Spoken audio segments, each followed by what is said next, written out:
Today I'm building two cutting boards. Hello guys, thank you so much for stopping by again. So I love to cook, and what would make it much better is to have a really cool fancy cutting board that I can cut my ingredients on. So I'm gonna head to the store and get me some wood. I still have some walnut in the garage from the last time I went to the store, so I'm just gonna go get some maple to make the cutting boards. And since I'm a woman, it just comes natural to me that I just cannot make up my mind on what I really want. So I'm just gonna make two different cutting boards, two different styles, two different patterns. One out of walnut and the other one out of walnut and maple. So follow me to the store and let's pick up some wood.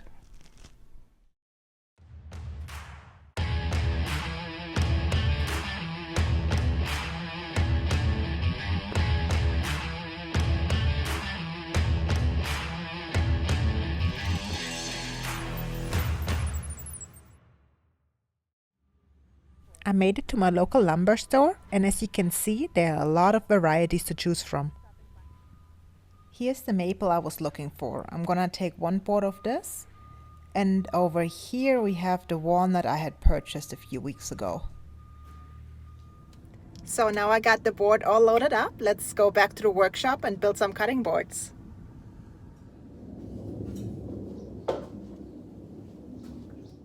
So, lass uns anfangen. The first step is to cut the lumber to the size you want it to be.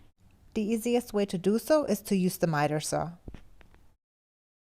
The walnut I had purchased a few weeks ago is really rough, so I'm gonna run it through my planer to get an even thickness and clean it up.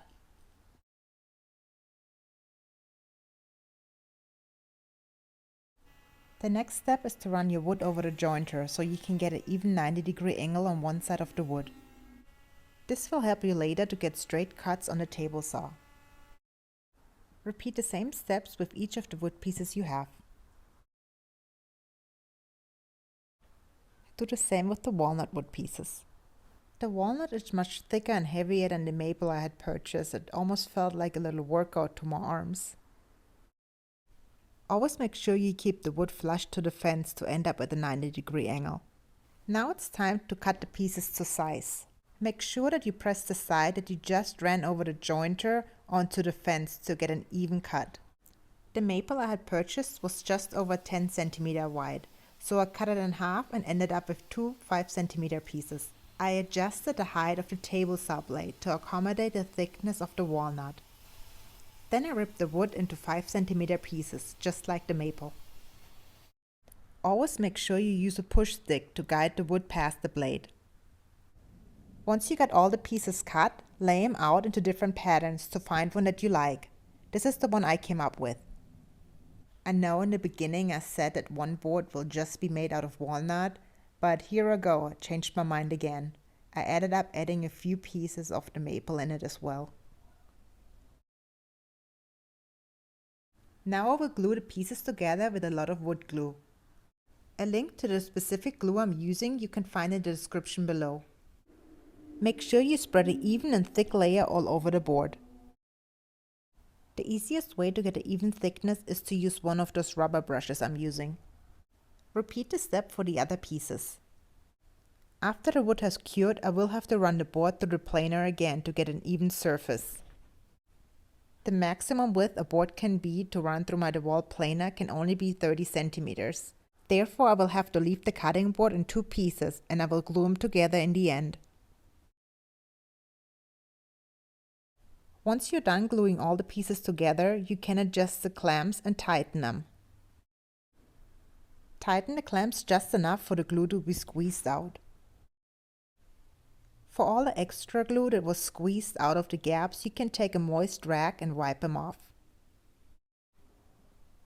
Repeat the same steps for the other board. Apply the glue, spread the glue, put the pieces together, adjust the clamps. Just tighten the clamps enough so the glue starts squeezing out of the gaps. Let the boards dry about 24 hours. It's 24 hours later now and the boards are ready to be taken out of the clamps.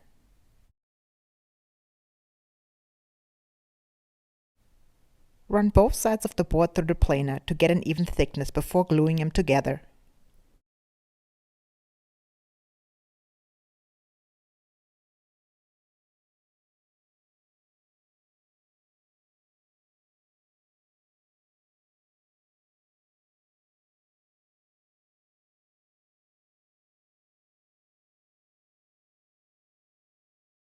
To glue the boards together, spread glue on one side of the board, stick the boards together and adjust the clamps.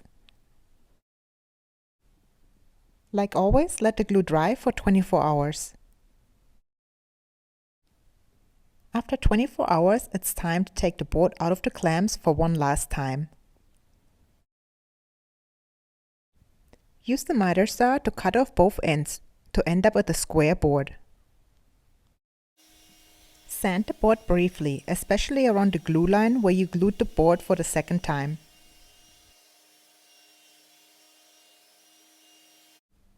I wanted to round over the edges on the top side of the board, so I ran it over the router table.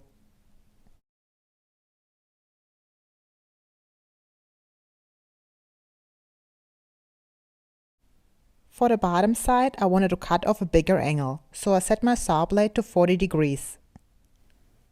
To cut off those big angles on the bottom will make it handy for the board to be picked up later.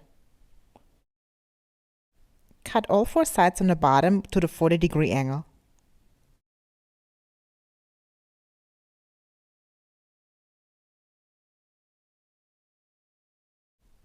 Now it's time to sand the board to at least 240 grit. After we finished sanding, spray the board with water and let it sit overnight.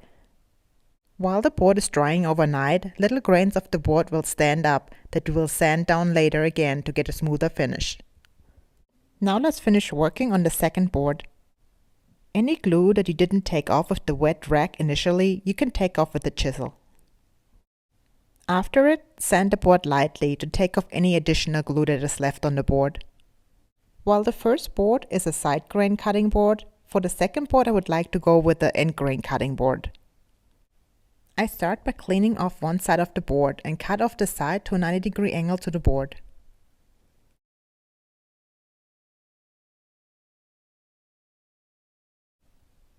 Run the cleaned off side along the fence of the circular saw to cut off strips. Cut the whole board into equally sized strips.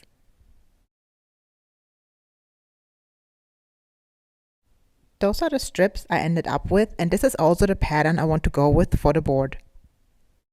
We will have to go through one more round of gluing and clamping. Add the glue, spread the glue, glue the pieces together and adjust the clamps.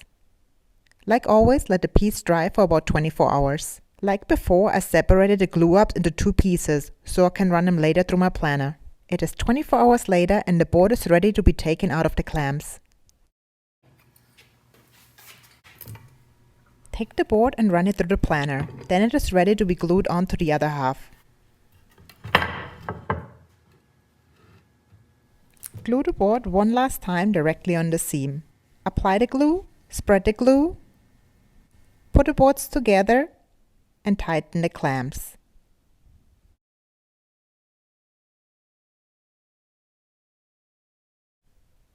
Wipe away any excess glue by using a moist rag. Use at least 3 clamps, more if you have. Another 24 hours later, take the boards out of the clamps and cut the edges.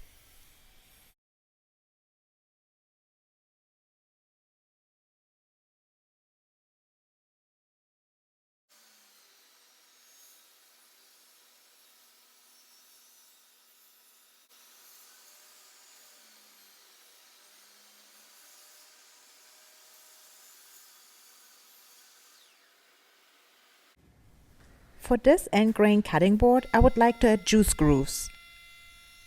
To do this, I'm using a router bit, and a straight edge. The exact router bit I'm using, I will add a link in the description below. Run the router along the edge of the straight edge. Make sure to add some marks so you know when to stop. Like always, the last step before applying the finish to the board is sanding.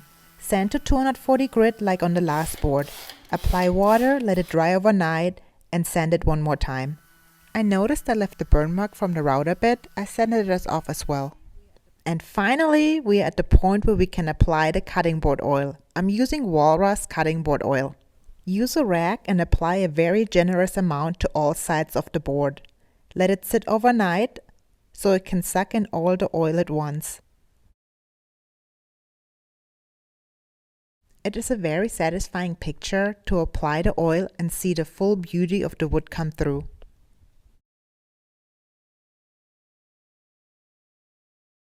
After 24 hours, wipe off all the excess oil.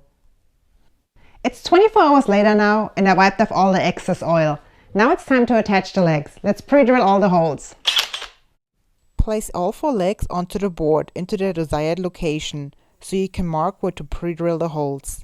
This rubber feed will hinder the board to slide around on the counter. Attach the legs with the provided screws. Like always, a link to the specific product I'm using is in the description below. And we are fertig! The surface of the boards is super smooth. I'm excited!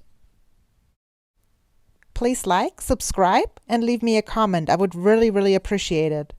See you on the next build. Tschüss!